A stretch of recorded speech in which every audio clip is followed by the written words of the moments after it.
Okay. I think we're ready to get started. Martha's going to chair the meeting today. Rich is away. Good afternoon, everybody. Can somebody take that dialog box off the screen about being recorded? Somebody has to hit continue. We're all learning.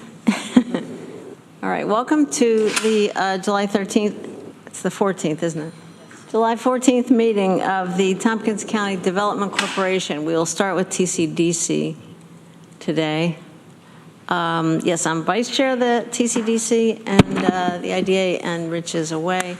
I'm glad we have a quorum, just barely, but 5 is good. 5 is one extra. All right, for public comment, I have two folks, Bob Lynch and Teresa. Are you here for the IDA or the Development Corporation? IDA. And Bob, IDA? I'm here for the IDA. Okay, so we'll hold you when we start the IDA meeting.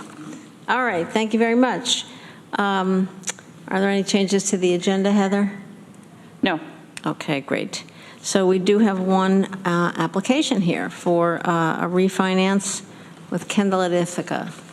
And Heather, you said that Gregory Summers was going to Greg Summers was supposed to be here. He might be running a little bit late. I haven't heard from him. I can go ahead and kick us off. This would be a refinance of 2 different bonds that were issued by the Development Corporation in the past, and this is really just an opportunity for Kendall to refinance, lower their monthly payments, and take advantage of some low interest rates right now.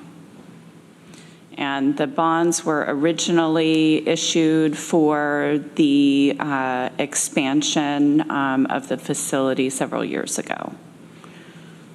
You have the application packet in your packet. What we would do is hold a public hearing. You would send that on to a public hearing today, and then we would come back for final approval on the bond issuance. Okay. I'll move to send it to public hearing. All right, we got a motion, second, moved by John, second by Laura. So Kendall is well known to us. The packet is quite complete. Are there any questions or comments? Well, that's easy. All in favor, please raise your hand. All right, Mike, you're good. That sends it to a public hearing. You can tell Greg not to bother coming. All right, thank you, Heather. I have no report for TCDC. Heather? Do you have any staff report? I have no staff report for the TCDC. All right, great. We have the May 12th minutes of the board meeting for TCDC. Can I get a motion for those? Moved by Mike Sigler, second by Laura. Comments? All right, all in favor? That's unanimous. Thank you very much. I think we will adjourn the TCDC meeting. And I'd like to call the meeting of the IDA to order. So thank you for joining us for this one. We do have 2 members of the public who want to speak. Heather, I guess people can zoom in, right? And I see a phone number. Do we know if there's any other public comment or anybody waiting to speak? No. Okay. I think that our 2 guests on Zoom today are from the Enfield Solar Project. Okay, great. All right, thank you. So Robert Lynch and then Teresa Alt, and you've got the permission, the rules of the road here, and 3 minutes to go ahead. Thank you. Good afternoon. I'm Robert Lynch, 175 Gray Road, Town of Enfield. I'm here representing the Town of Enfield Board. If our supervisor, Stephanie Redmond, walks in later, she can speak for the town, but in her absence, I will speak for the town. Because our town board has taken a position, we took it at last month's meeting, that we do not favor a pilot agreement for Norbit Solar Project unless it contains a host community agreement that benefits the town of Enfield directly. And we have asked that that host community agreement provide a compensation to Enfield of at least $1,200 per megawatt. We did the math on that, and it shows that we would, if we just have a strict pilot, we wouldn't, our Enfield would suffer financially because of it. According to our math, if a pilot-only agreement were to be struck, Enfield would benefit to the tune of $17,820 total in year one. Whereas if there was a hybrid between a pilot agreement and a host community agreement, we would benefit to the tune of $30,730 per year one. That's a $12,910 loss to Enfield. We calculated that on a basis that we would receive about 28% of a pilot, which is standard, as I understand it, to fairly close. And we really think that the Enfield town taxpayers cannot really take it on the chin here. We really feel that we want the project to happen, we want alternative energy, we want the solar farm, but we do want Norbit Solar to pay its fair share. And we calculated that if you did a rough calculation, that the amount of money that Norbit is putting into this project reflects the value of the project. And I know that's approximation. But on that basis, just a strict pilot of $4,200 per megawatt, Norbit would be paying about 12.6% of what the average taxpayer, the average homeowner in Enfield pays. And that's a difficult situation for us to accept. So that's the position of the town of Enfield. Do what you choose, but know that Enfield has a standing that we really want a host community agreement to accompany any pilot. Thank you. Thank you, Robert. Teresa Alt.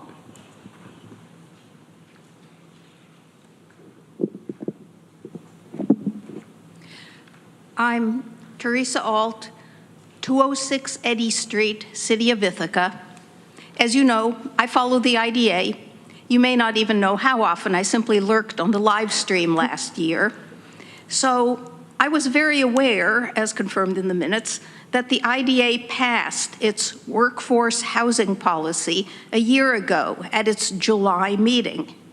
You won't be surprised that I stated then that the in lieu fee at $5,000 per unit in a whole market rate development was totally inadequate to make up for 20% workforce units. But we were supposed to be consoled by the fact that the fee would be revisited within a year. I was surprised that revising this fee wasn't on the agenda for today's meeting. So, to check my memory, I went back to last year's minutes. Yes, the policy had passed in July to be revised in 1 year, but the actual policy was not part of the minutes. So I looked in the policies section of the website.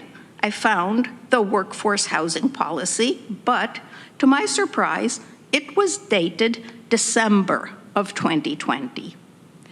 Just by changing the date, you force the community to put up with an ill-advised, way too low fee for an extra 5 months.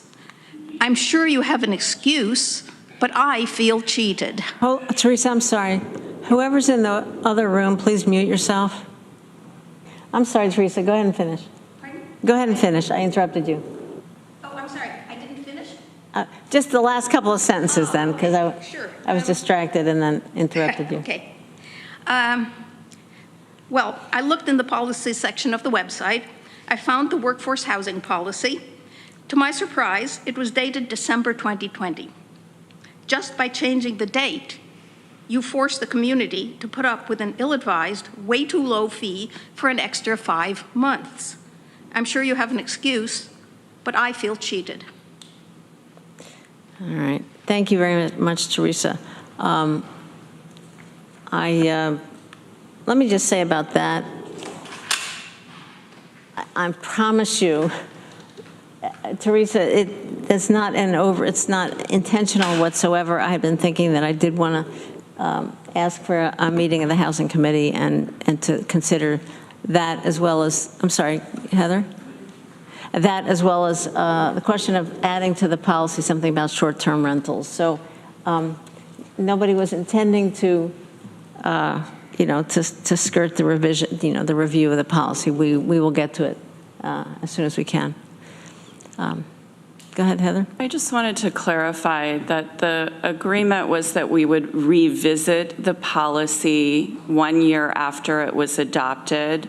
The reason that the policy on the website is dated December is because the revisions were made to the policy. So the most current policy and the most current date is what is posted on our website. However, when that policy was adopted in July of last year, we did make note that in 1 year's time that we would get the housing committee together, things work through committee, and revisit the policy. It's actually in my notes on my staff report today to report that the housing committee will be meeting to review the policy and make any changes that might be necessary. So we're on it.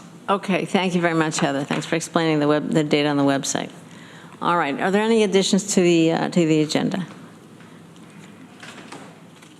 We're good, right?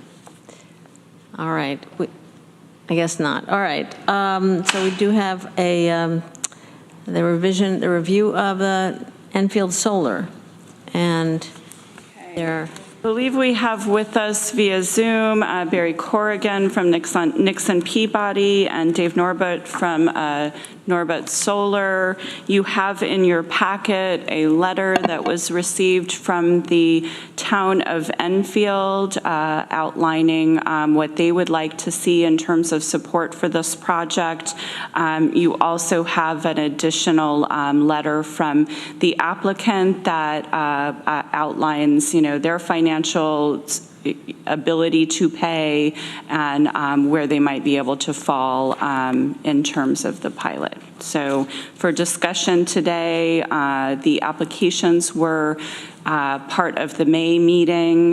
They were in the May agenda packet, and what would need to happen next if there were any discussion to move forward would be to send it to a public hearing. Okay, thank you, Heather. Mm-hmm. And we did not include the whole voluminous applications in this agenda, but we all have that information. Comments or questions from IDA members? Yeah, I do. So the $4,200, can anyone remind me, when was that passed? And so that's a policy of the IDA at this point. But when was it passed, and what type of steps did we go through to get to that? Policy at the IDA was adopted in 2016 with a range of $4,200 to $4,800 a megawatt. That was based on probably about 1.5 years, 2 years of discussion after New York State made it legal to do off-site community solar here in New York State, and 18 months later, no projects had happened. Part of that was the way that solar projects are valued. They're valued so high that, the financials didn't work on these projects. We spent a lot of time, several IDAs working together and working with NYSERDA. At the same time, NYSERDA came up with a calculator. There was sort of an easy version of the calculator where you could punch in a couple of numbers based on your region, and it would sort of spit out what it thinks would be the right range for your region and your load zone. There was also a much more detailed calculator that you could put lots of variables about how it was being financed, the tax credit investment, all kinds of background details, and it would give you a more detailed approach. So at that time, we recognized that solar was changing quite significantly. The regulations were changing, and I would say that today they still are. It's like the Wild West with solar here in New York.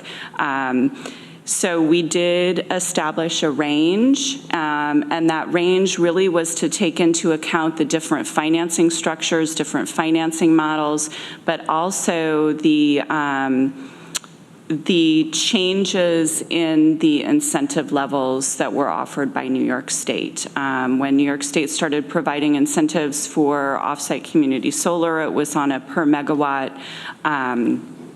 or per kilowatt output amount, a percentage of that output of each solar panel, and it was I want to say 43 cents a kilowatt hour, and there were so many applications that would be received for those incentives at the state, and when that tranche was full, then it was a lower incentive level. I think we're down to 11 cents a kilowatt hour now. So the incentive levels have continued to go down. We knew that they were going to go down. What also happened right after we adopted the policy is New York State switched from what's called a retail model to more of a wholesale distributed model, which is called, it's VEDR, and the value of the distributed energy resource. I'm pulling into my memory here. But when they switched from the retail to this more wholesale model, what we understood was that the revenues on these projects would go down even further. So I would say that things are still changing. We've actually been working with NYSERDA. This year, state law was passed that requires NYSERDA to develop an assessment model so that these can be valued at a reasonable rate across New York State. That model is supposed to be submitted to the state by NYSERDA in October, so they're very much working on that. I know that the Norbert Solar folks, filled in on their drafted model what a payment would be, and I think it came in somewhere around $3,700 a megawatt. That is happening. What also is happening, we've had several discussions, several of us IDAs with NYSERDA and our state association, trying to come up with sort of what's a rational amount. And it does tend to vary from region to region based on the electricity prices, where they are in that tranche with their incentive level. What we are seeing, and we've been tracking the pilot amounts that all the IDAs are delivering, they're going down. They've been going down significantly over the past couple of years because the incentive levels are going down, because the cost of construction is going up, for several reasons. Many of the recent pilots that I've seen in New York State are in that $3,300, $3,500, $3,700 a megawatt range. Of course, there's a couple of outliers there always are, but that's sort of the trend that I'm seeing now. So that's sort of where we started, where we've come. I think we've approved 13 projects so far, almost 53, 58 megawatts of solar throughout the county, in the town of Newfield, Enfield, Ulysses, Dryden, and one in Lansing. And most of those are either still under construction. I mean, we have very, very few of those resources up and running. A couple of the smaller ones are up and running.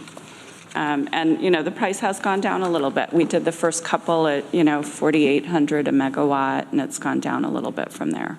What's the latest one that we did? The one in Lansing was $4,200 a megawatt, Lansing Renewables, and I believe that was last year. It could have been the year before because, it's COVID all runs together. Thank you, Heather, for that explanation. Now, VEDR the idea of it was that the incentives statewide would be calibrated based on your proximity to the demand, which is downstate. So the huge demand is downstate, and also property values, land values are much higher downstate. So the idea was the incentives would need to be larger downstate than up here because the projects otherwise wouldn't go at all. The other side of it is that the farther you are from, the farther the electrons are from where they're needed, the more is lost in transmission. So there actually is more value to having, physical value to having the solar closer to the city of New York. So I think there's been a lot of discussion about that, a lot of much smarter people than I trying to sort this out, but that is where we are at this point. So it's confusing and it's changing, as Heather said, yeah. Laura? Thank you. And Heather, thank you for that history and for the reminder that Lansing Renewables was approved also at the $4,200 fee. Can you also provide a little more background, the history on the host community agreement? How many of those have been in place? So a host community agreement, it really depends on the municipality and the IDA. I know that some IDAs have taken over doing all the environmental reviews for small towns. I mean, we are finding that the solar goes into the small, more rural communities. Some of the IDAs have been negotiating host community agreements on behalf of municipalities, and others have not. What we saw early on with the wind farms was that the IDA would deliver an incentive, and then the developer would go and negotiate a host community agreement with the municipality. That has happened with solar as well. There is no legal requirement that a town enter into a host community agreement. However, developers have. I have a spreadsheet of all of the solar pilots that have been delivered across the state, and I would say not even a quarter of them have a host community agreement with them. Very few. But again, it depends on the community. I think that one of the things that the IDA could do, since there is not a requirement that there be a host community agreement, that the IDA could actually require that a host community agreement be negotiated. The IDA doesn't need to establish what that dollar amount needs to be, or you could. But if you made it a condition of the approvals for the pilot, then, it would allow for the town to be able to go in and negotiate a host community agreement. And I would say agreements could be things like you'll take care of the roads. You'll have a bond for commissioning. It could be any sort of issue that the local municipality cares about. And I think this has to do with wind. We've seen that with wind as well. So it's not just about dollars on top of the IDA pilot. What we're seeing with some of the industrial solar projects, in lieu of a host community agreement, they're asking them to put in broadband. These are hundreds and hundreds of megawatts of solar. We could only dream here. But, they're trying to be creative about it, about finding ways to support, things that municipalities might, be looking for that they can't necessarily afford on their own. And I would point out that when the town of Dryden came here, it was a couple of years ago now, and asked for a differential split of the dollars, similar to what Enfield is asking for now, we said no. They asked for exactly what's being requested now, and we declined that. Well, and if you were to look at changing the split, and the IDA did say no, all of the taxing jurisdictions would need to agree to that. And what we generally find is that the school district, which is the largest, share of the taxes, generally says no. So by law, we'd have to go get approval from the other three entities. That's correct. All right. John. And I think, Heather, can you speak to, I don't have last meeting's agenda here, which would have included this information. The current tax projection for the property undeveloped relative essentially what I'm trying to get at here is how much would the town get if we do nothing and there's no solar project versus how much the town gets if we institute a 4,200 per megawatt pilot under the proposed agreement? Right. So I did some estimates on current tax rate because there's 3 parcels and they're not using all 3 of the parcels, but a portion. So I tried to sort of apportion. Current estimated tax payment about $19,000, $5,000 of that to the town. Under the proposed pilot, it would be $12,000 to the town, or a total of $45,000 in total tax payment. That's annual. Yeah. Okay. I mean, just, So Heather, just to confirm, so the current is 19,000 and 5,000. If the project is done at the $4,200, it's 45,000 and 12,000. yes. And with solar, we generally do compare, the current taxes to what the new taxes will be, because, we know that without a pilot, these projects will not take place, just because of, the snafus, or for lack of a better word, with the values on them right now. All of this raises yeah, go ahead, John. Just, Jeff, I'm sorry. Yeah. And if we did have a host agreement at $1,200, do we have any sense as to what that would then increase the town's taxes to? Well, the host community agreement would come in outside of taxes. So I believe it's a 15 megawatt project. So, based on, what they might be looking at if there were, I think their most recent letter from the applicant was that if the IDA, that their maximum amount that they can afford is $4,200. If the IDA were to reduce the pilot amount, that they could, do the difference, maybe $700 a megawatt, into a host community agreement. So that would be another $10,000. And really it comes in outside of taxes. So the town has a lot more flexibility in what they might want to use those funds for. And it would, so I'm looking at the letter packet, page 5, the letter from David Norbert. And maybe we should ask him if he wanted to say anything too. We'll get to you, David. It says they'd be willing to negotiate and accept a lower pilot amount in order to pay the host community agreement. That would mean the pilot would be $3,500 a megawatt. The town would get its share of that $3,500 as well. So it's already getting a share of, that core share, that basic share, plus the HCA. That's the proposal. I would just note a couple things out of Mr. Norbert's letter. New York Real Property Tax Law, Section 575B, requires an assessor to value the solar projects utilizing an income capitalization approach with a discounted cash flow analysis. So in other words, you're not looking at construction costs. That's by law. This is, we can't make up how, what the assessor should do.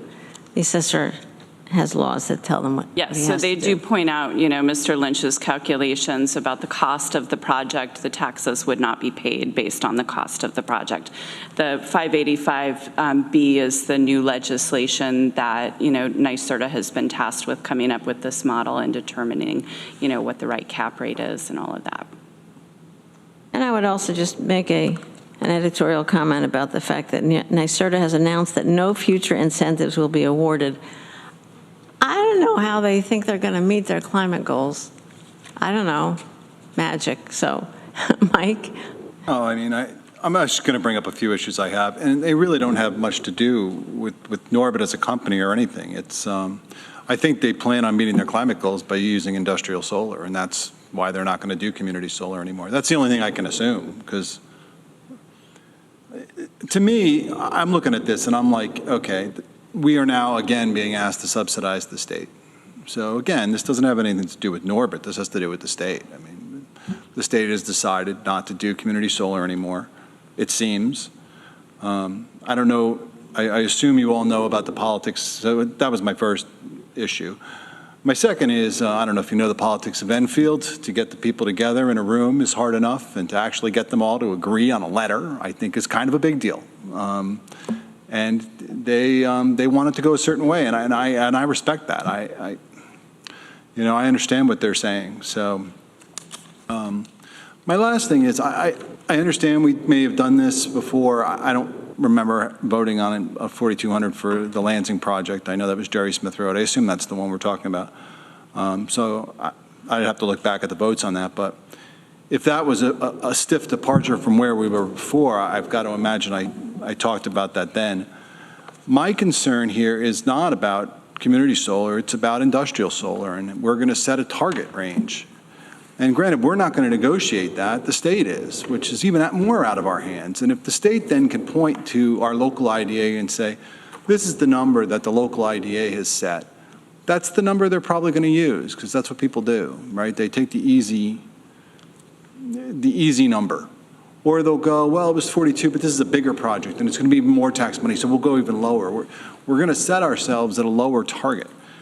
So it's kind of like, to me, we're going to bend over backwards for this very small, frankly, it's a small project. I mean, it's really, what are we talking, 5 megawatts? So a total of 15 megawatts, you're going to generate maybe 3 megawatts of power. It's a small project compared to the 2 that are going, maybe 3 that are going to go into Lansing. And I just don't want to set us up for kind of getting hurt there down the road, which is not really that far down the road either. We're talking maybe a year. I mean, they're filing in August with the state for the state money. So that's my concerns with this. So that's it. I do think that the state recognizes that the offsite community solar is a completely different animal than industrial, and the industrial projects we're seeing around the state are a little bit higher per megawatt. I think NYSERDA's they're not going to take what IDAs are doing with offsite community solar. So I'm not sure, Mike, if that means you're for the higher amount or the lower amount. For the higher amount. Okay. All right. Mr. Norbert, or Mr. Carrigan, is there anything you'd like to add? Yes, this is David Norbert. Thank you all for taking time out of your day to review our project and listen to what I have to say. I appreciate the comments of the board. If I could, I would like to clarify a couple of things that I've heard. I've made some notes and just want to get just make sure that the board understands, as well as the community as a whole, is that the difference with these projects of what I would say is CDG projects are directly impacting the community. The idea is that we are hooking up to the small distribution lines of the town and the community as a whole of Enfield. And we're distributing power whether they want it or not, but their homes will be powered, primarily through solar generation. And for them to take the opportunity of doing that, we're talking about giving the community a 10% direct impact of savings of electrical power. And when I say 10%, just to give you a little color on this, 10% is about over $200,000 a year that Enfield residents, people who own businesses, the town hall, even the county itself can sign up for services that would have a 10% reduction in power for their bill by just signing. There's no fees to sign up. There's no fees for cancellation.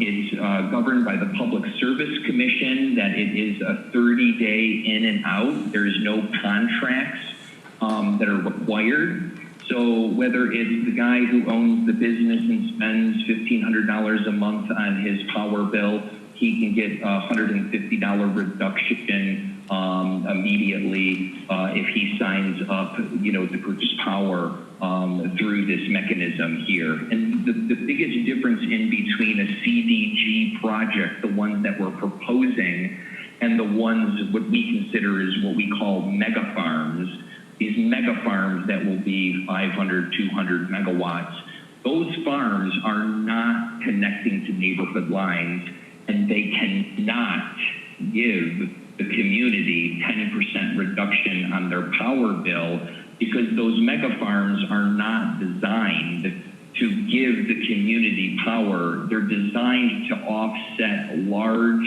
consumption of factories and big power consumers and cut deals with them directly. They don't have a mechanism like we have as a CDG project under the VEDR to be able to give the direct community, the households on every street in your community, a 10% reduction in power. That's a direct savings. And I don't think that there's enough conversation around that, because the homeowners and the businesses in your community will directly see that impact. If we give more money to the town and or in a pilot, which we can't, and I can explain that in a minute, that the homeowners and or businesses within the community do not get a direct impact. This is a direct impact for these 15 megawatts for these projects. And so I do want to just point out the very large difference of, why a mega farm would be, trying to install broadband for what I would consider a community host agreement, is because that community at large does not get any discount in power at all. And that is a significant difference here in between the two, a mega farm and what we're proposing here directly. Did anyone have any questions about what I just talked about? Because I know that some of this stuff can be pretty, confusing sometimes. Thank you, David. Any questions so far? We're good. Go ahead. Great. So I do want to say that out of the 23 projects that we have to date in New York, we only have one of those projects with a host community agreement. And the main reason is for that particular parcel is because it is split in, the solar is actually split in between two towns, which was a little bit of juggling to say, you have 17,000 panels on my property and I've got 34,000. It was in Allegheny County. We did it in between the town of Belfast and Angelica. But the main reason we did that was to allow a bridge, to allow the two communities to be whole based upon the tax revenues that were compensated differently. So that is the only project, and we did that project in 2016. I don't know if it's possible. Is there a possibility that I can do a screen share with you? I believe so. Heather, who's hosting this? I see Margaret walking around, and is Jim Blizzard hosting? Jim and Margaret are up there making sure that everything's working smoothly. Okay, I just got to say, this is really nice, and I think, so is this what's going out to the public? I believe so. So the public may not see, but we may see. Okay, but what just to say that, Jim, this looks much better than our legislature meetings. So whatever's being done. And it looks like the slides are showing on the public screen too. Thank you. Okay, go ahead, Mr. Norbert. So when the IDA made their policy, we were in 2016. So if you see down here at the bottom of when the state incentives started coming out, they started coming in at about 40 cents per watt.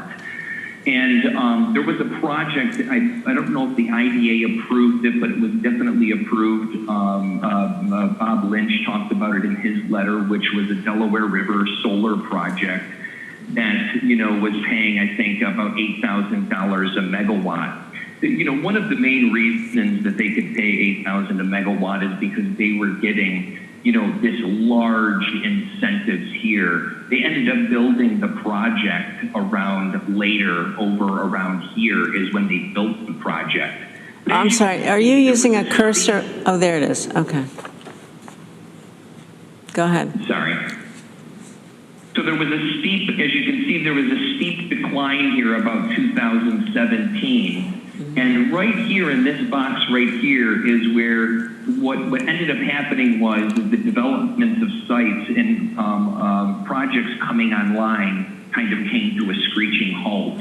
It came to a screeching halt is because nobody can build, we couldn't do the economics inside the box, pretty much where this dropped to nothing. So NYSERDA kind of came back and said, okay, they put a bunch of studies out back and forth. it kind of came, and they brought it back to about 25 cents. So where we are today is there is no money left in NYSERDA. It's basically exhausted and $0 at now. Our project currently received an 11-cent grant, so we did receive money from NYSERDA at the 11-cent mark. That does help our project economics, but it, you know, as I shared with Heather, I gave a discounted cash flow method of what we proposed in our project financials. Our original proposal was at $3,700 for doing the megawatt. That is what we could do for the maximum amount to keep this project alive and make this happen. Heather, we had a conversation with Heather. She said, hey, 4,200 is where it is. We went back to our financiers. We talked with them. We showed them the sites. We convinced them that, you know, even with this project potentially net present value going in the red, that this was going to be the right project to continue financing. We got the approval of the $4,200. But anything, you know, beyond 4,200, it breaks this project. It just, the financials don't work, and I can't. So the only way to give a community host agreement, if the IDA is requesting that, is to lower the 4,200, give the IDA a potential sum of money of say 3,500, and give the town potentially an additional $700 in the community host per megawatt to make this work. Another point, if I may, is this is another chart here to show, you know, again, we're showing the 30-year taxes of $2.8 million versus right now, we are at 16, do we have a total on that, you know, with us?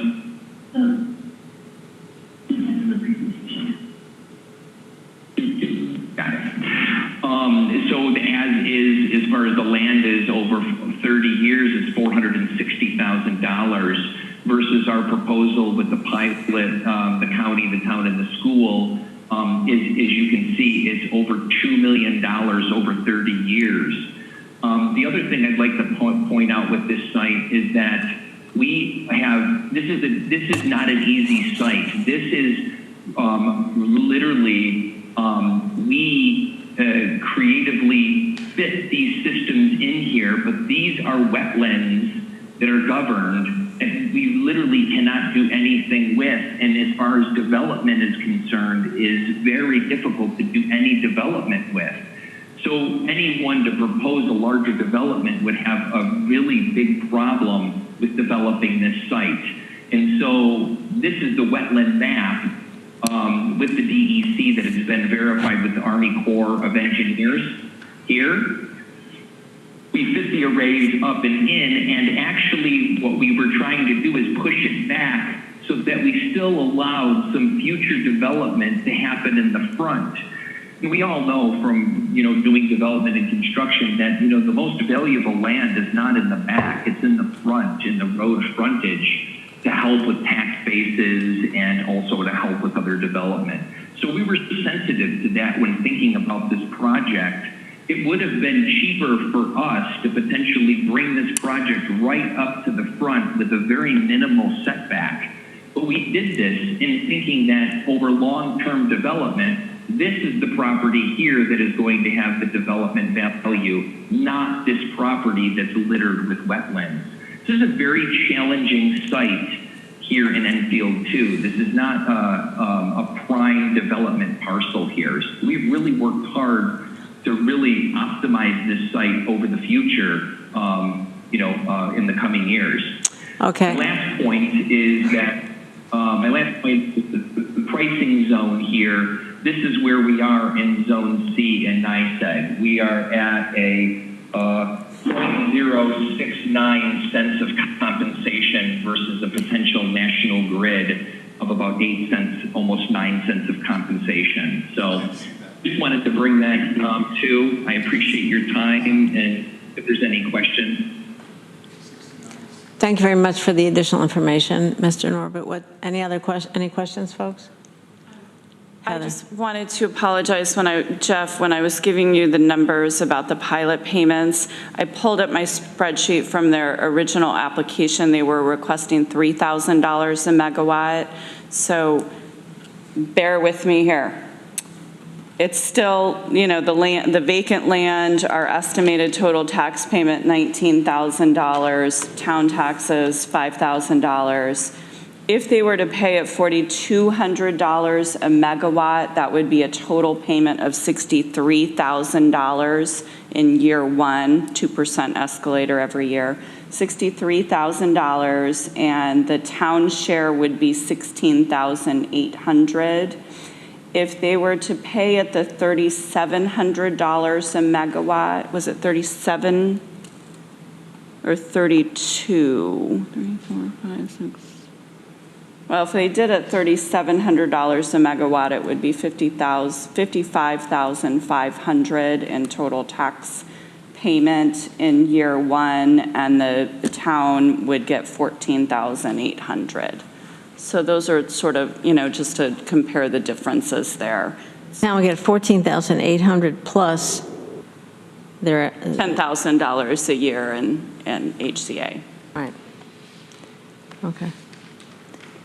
All right. Thank you, Heather. Any questions? Anything left unsaid? We have a lot more stuff on the agenda.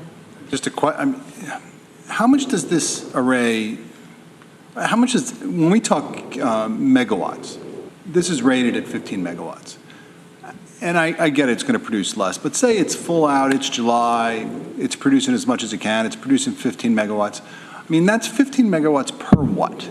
Is that per second, per hour, and then how many is it per day? You know what I'm saying? You just multiply it by the number of hours that the sun is shining. So if it's 15 megawatts when the sun is shining, and the sun is shining for 10 hours, that'd be, whatever it is, 150 megawatt hours. Megawatts is an instantaneous value. It doesn't have a time factor. It's just whenever it's doing it, right? And then you multiply it by the amount of time that passes. So in 1 hour, it will produce 15 megawatt hours, and 10 hours would be 150, and so on. That would be 15,000 kilowatts, and that 15,000 kilowatt hours, which is getting paid 69 cents about per kilowatt hour. Okay, that was easy. I didn't even need Norbert for that. I'll rely on Ann Corman to tell me that. All right. Not 69 cents per kilowatt hour. 6.9 cents per kilowatt hour. 6.9. I think they'd be all very happy if they got 69. All right. You wouldn't be very happy. We wouldn't. They would. They wouldn't be here. I think we probably have enough to move this to a public hearing. Anything left to ask or say? All right, can I get a motion to move this? Moved by John, send it to a public hearing. Second by Jeff. Anything else? Heather? I question, the applicant originally requested $33,000 a megawatt. Our policy's at 42. Their letter here, they say they would do less. I just wanted to know if there was any discussion about what that amount would be. Good point. What's your motion, John? 42. At 42. Second, is that true, the seconder? At 4,200, but with no requirement of host agreement? Or That's right. What are you thinking? That's the host agreement is that the host gets $16,800 a year. Right. So you're saying 4,200, no host agreement? I would support a host agreement if we were silent on the value. I can't see us changing the division of the tax revenue to benefit an individual municipality. So we could say, they must go negotiate a host agreement, and then it would be between them and the town. I think there's some substantial risk that the project would not get built, because the town would say, well, we want $1,200, and the developer would say, we can't do that, and so there'd be no project. So I don't really think it's a great idea. But, And further, if I may, to John's point, you have to be careful with host benefit agreements, because the other taxing jurisdictions, if you take $1,000 off the table on the pilot and say, okay, you have to go do a host benefit agreement, they could argue that that's actually a pilot payment and they should get their percentage share of it. So our recommendation to IDAs when host benefit or host community agreements come to be is that's between the town and the developer. You stay out of it. But that's at the board's discretion. But certainly if you say, okay, you're going to pay $3,200 a megawatt, but you have to go pay $1,000 under a host benefit agreement, the other taxing jurisdictions could make the argument that that's actually a pilot payment. Question, then. If we approve the IDA, and can the town of Enfield then hold this up if they can't come to an agreement on a host? My understanding is that the town of Enfield doesn't have any legal requirement. They don't have any way that they can legally require a host community agreement. So there wouldn't be anything for them to hold it up. Okay. And it would be a diversion from our policy. Our policy is unified taxation, so that the taxes paid are $4,200 per megawatt according to the tax rates of the three entities, the three jurisdictions, period. There's no deviation from that. So absent a motion to deviate from that, that's our policy. And I mean, that's literally what the town of Dryden asked for. They didn't call it a host community agreement. They just wanted a different share, a bigger share than the tax rates would have given them. Just a quick, maybe not for this one, but do we feel like one of the committees should start looking at the $4,200? Because it sounds like it may not necessarily be fair market value anymore since we set it 5 years ago. I'm sort of waiting to see what NYSERDA does with their value, and then sort of see where things are going to head. I think we should give it a couple more months before. I don't know that I have anything in the pipeline in terms of distributed generation. So I would point out, this is just to go to a public hearing. We can alter what we would vote on at the next meeting if we hear something convincing at the public hearing. So, and we really do have to move on. So your motion again, John, is? To pass the project on to a public hearing at 4,200 per megawatt. I'll second it. Okay. All right. I read it. I just wanted to be clear about my position. Like, I don't mind moving it to a public hearing. As of right now, I wouldn't vote for this. If I were the developer, I'd go meet with Enfield and see how they can, if it's a host agreement, fine. If it's not a host agreement, whatever they can do to get support from the town. Because it sounds like the town's on board with it, but they're worried about the finances, and I would be too. And I've heard that, Dryden, and I get all that. It doesn't mean we were right with Dryden. And I don't know, maybe we weren't right. Maybe we have to look at that and say, I don't know, did we do a good job there? I have no idea. So I voted against the diversion from our policy that Dryden was asking for. If we want to establish a new policy, then I think we should do that. This is our policy now. Right. I don't feel good about ad hocing it. I really don't. So, all right, ready to vote? I think we beat this one to death. All in favor of the motion or to send it to public hearing? All right, that's unanimous. Okay, thank you all. Thank you, Mr. Norbert, Mr. Carrigan. We appreciate your time. Thank you for your time. Appreciate it. All right. Very good. We have some policies that we've been talking about. We did pass a revision of a number of them at our last meeting. Many thanks to the Governance Committee and to Heather and Ina for going through a lot of the policies sort of step by step. When we got to the UTEP policy, I basically asked to hold up because there were a number of things that I remember we were like, at the last minute of the meeting, we were behind. I said, there are a couple of things I wanted to ask about. I did talk to Heather yesterday, and mostly it's grammatical, sort of the, so Heather, if you want to go through what we agreed, what we clarified yesterday on the phone. Sure. On page 3 of the policy, I believe it's page 8 in your agenda packet, under Section B, fees, on the second paragraph, it says legal fees. It should say the applicant is responsible, adding the word is. And then in that same paragraph, 1, 2, 3, 4, 5, the sixth line near the right-hand side, it says 10 business days of receipt of the agency's invoices. There should be a period and then take out, therefore, please note that. And then there should be a capital T on the. I didn't know what that paragraph was trying to say, so with that change. I also wanted to ask on packet page 11 about the diversity and inclusion policy. Do we actually get, it says we are, applicants are required to become and remain an active member of the diversity consortium and report annually on their efforts. Do we get annual reports about the diversity? We would get annual reports in our annual reporting process. We have not had a project completed that was subject to the diversity and inclusion policy. Remember, that is just for if it's like an owner-occupied building. So we should get some for Encodema and Data Point Labs moving forward. Okay, great, because I knew we said that, and then I couldn't remember any reports. All right.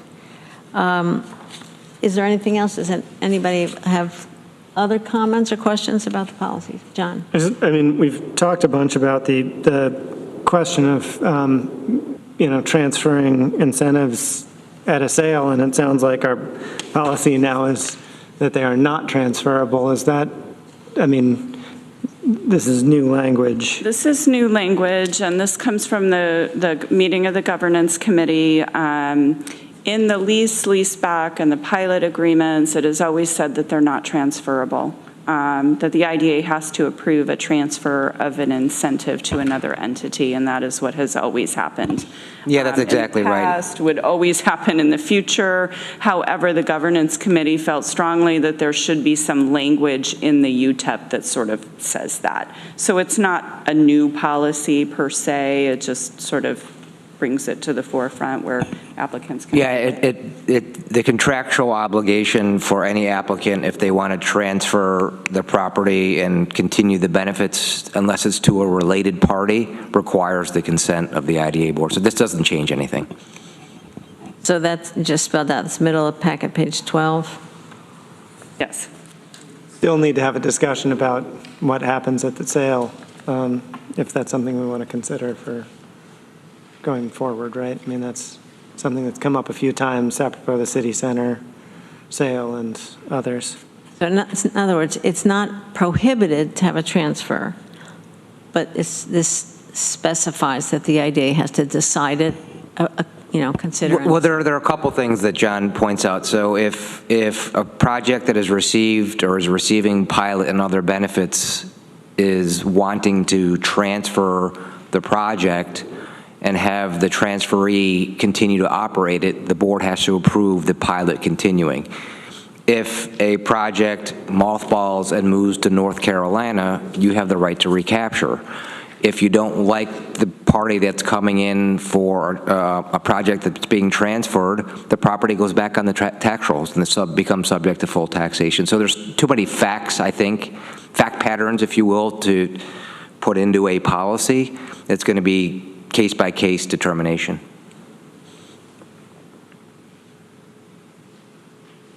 Anything else from members? So with those couple of changes, do we have a motion to approve this revision of this policy? Moved by Mike, second by John. You wanted to say something else? No. Okay. The issue about need is, the other policy we'll get into another time. All right, ready to vote then? John? Jeff, do you want to say something else? Nope. Okay, all in favor of this policy, the UTEP policy with these revisions? That's unanimous, and again, thanks to the Governance Committee for working through these. That's great. Thank you. All right, Heather, you want to go through the project report and memo? We started, I think. Project report. This is a compilation of the data that we receive both from the finance department and from individual projects as part of our annual project reporting. They do report for the year ending December 31. They have until March 1st to report. That goes into our audit. So you have seen this chart in the back part of our audit documents. However, we do have a recapture policy that incorporates state language. The state does require that the IDA review projects, in particular in regards to meeting their job creation requirements, and make a determination annually whether they want to commence a recapture process. So that's what I would be asking you to do here today. I usually put a cover memo with it, which I've done, and I usually outline for each project that has not met their job creation requirements what the reasons might be for that. I go out and meet with them, and I will put that in there. This year, what I did, I highlighted in yellow all of the ones that have not met their job creation requirements, and I have suggested that as a result of COVID, that, you know, it was just a really different year, that I am really not recommending penalizing our projects for not moving upwards in their trajectory in terms of job creation. So I can go through them individually. I can talk about them. I'm pretty intimately aware of the job numbers on these. If there's anything in particular that you might have questions about, but I would be looking for some, you know, sort of a motion on that today. Mm-hmm. Right. Questions, Jeff? Question on a recapture. So is this something that would just be like on an annual basis? So if someone didn't meet it for 2020 and we decided to vote on a recapture, that's just for the 2020 year. Going forward, if they then picked up and they met their requirements, they would still be fine under the agreements? Or the IDA has broad discretion whether they want to terminate a pilot, recapture any existing incentives, or continue a pilot. You know, I think it would be on a case-by-case basis. We have, I think, recaptured incentives once when Emerson Power Transmission closed up and moved out of town. And that was a permanent move, so a permanent recapture made sense. In this instance where we've got various market conditions that probably are highly affected by the unusual circumstances of the year, it seems like these aren't predictive numbers, these aren't permanent numbers, and whereas we could probably go through one by one and sort through and analyze every piece of data in here, it feels like that's probably not in the spirit of trying to encourage economic development and job creation at this point. Heather, Laura? Yeah, thank you. I agree with what Martha just said. If you look down this list, it is the hospitality, shopping, organic nature. These are businesses that have clearly been affected dramatically by the pandemic. So I'm in full support of Heather's recommendation. Anybody else? How about a motion to that effect? Moved by Laura. I'll second it. Seconded by John to accept this memo and this determination for the year 2020. All right, Jeff, anything else? All in favor, please raise your hands. That's unanimous. All right, thank you. And thank you for the deep dive on these, Heather. It's really important, and we really appreciate the effort that goes into it. And Ina as well. Every single number, right, is a labor of love. Thank you. Since I'm not actually the chair, I guess my report would be simply that I think we should go back to the housing policy and take a look. And John has raised some other interesting questions about the sort of determination of need policy. So just to sort of put that out there on radar, and so stay tuned for some conversation about that. Your report, Heather. Okay, Laura Lewis attended yesterday the groundbreaking for Carpenter Park. The medical office building is first on the docket for construction there.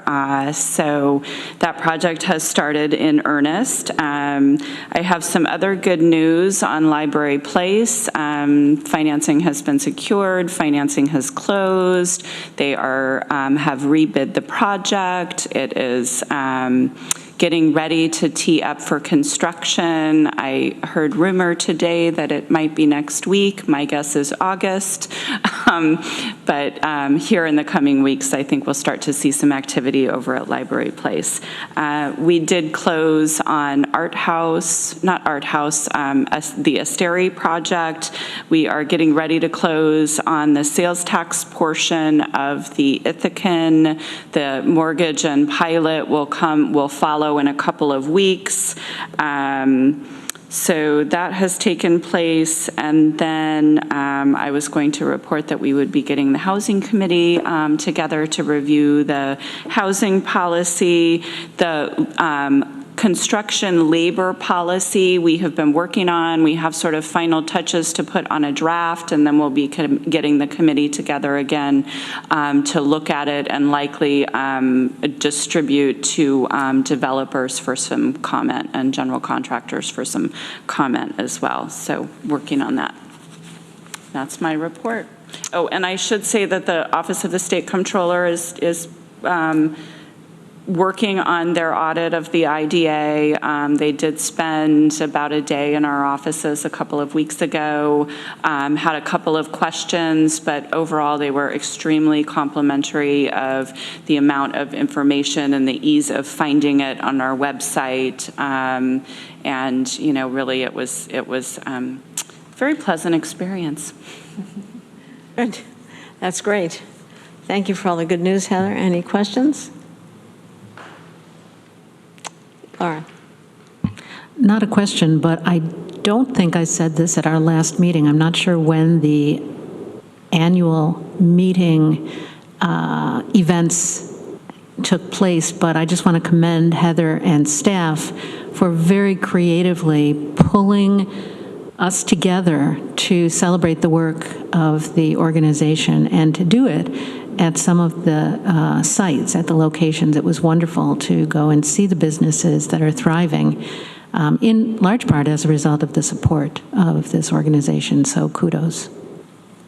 Thank you. It was really nice to be able to be on site and highlight, you know, our projects. We did one at the Marriott, which, you know, I love to say they were paying $4,000 in property taxes on a postage stamp piece of land. They paid, I think, over $600,000 in taxes last year.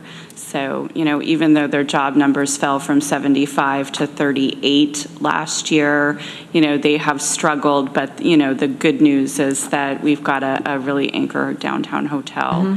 So it felt really good to be able to share that with supporters of Ithaca area economic development that don't necessarily see the day-to-day of the IDA. We were also out at Salt Point Brewing Company, which just opened. If you haven't been there yet, you should definitely go and pick up some pizza and a beer. And then we were at a couple of our loan fund projects as well, so it was really a nice opportunity to get out and see people again. And next time, I hope you'll find one date when I can make it. Conflicts on everyone. So, but it was a great idea, and I know Margaret pulled a lot of that together. So, kudos there. All right, thank you very much. We have the minutes of the June 9th meeting, and can I get a motion on those? Moved by Laura, seconded by John. I emailed folks a couple of corrections this morning. Or was it last night? Packet page, and I want to mention them because they're a little bit kind of substantive. Packet page 19 towards the bottom, the third paragraph from the bottom. I would like to ask that it say the following. Martha Robertson noted the vacancy rate in the financial need memo is 5%, which is far, and this next part is added, which is far higher than the actual rate here. therefore overestimating financial need. And to add, Heather said, this is based on what the financial institution requests. Even with a lower vacancy rate, the return on investment analysis would change very little. So that's one area to add that we would like to request. Packet page 20, near the top of that page, Martha Robertson stated that she has mixed feelings. She noted this project will support the local community housing development fund, and then to add, and asked whether short-term rentals would be allowed. Mr. Githens stated they have no plans to have short-term rentals in the buildings. They'll be looking for 12-month leases and will not allow subletting without management approval. And then finally, minutes packet page 21, about the ROI on this. The maximum return on investment to qualify for the 10-year financial need incentive was reduced from 20% in each of the first 5 years to 10%. The minutes say in each of the first 10 years. It should say 5 years. No. We expanded that to 10 years. Right, but then keep reading. Per the next paragraph, Jeff made the suggestion to change 5 years to 10. So the governance committee had changed only the percent ROI. That was actually me who made that suggestion. You made it, well, so, okay, so the point being that at the top there, what came out of the governance was 10% in each of the first 5 years. So only changing the percent. Subsequently, we changed 5 years to 10 years. And so was it John or Jeff It was me. that recommended changing it to 10? I think it was John. That was John. So it was one of those, it was a Zoom box, so who knows? So, all right. So are there any concerns with any of those? Or is that be friendly, the mover and seconder? All those. Okay. All right, with those changes, additions, all in favor of the minutes? Mike Sigler? Minutes? Okay. Thank you, that's unanimous. All right, is there anything else for the good of the order? All right, then I consider then we are adjourned. The IDA meeting is completed. Thank you all very much.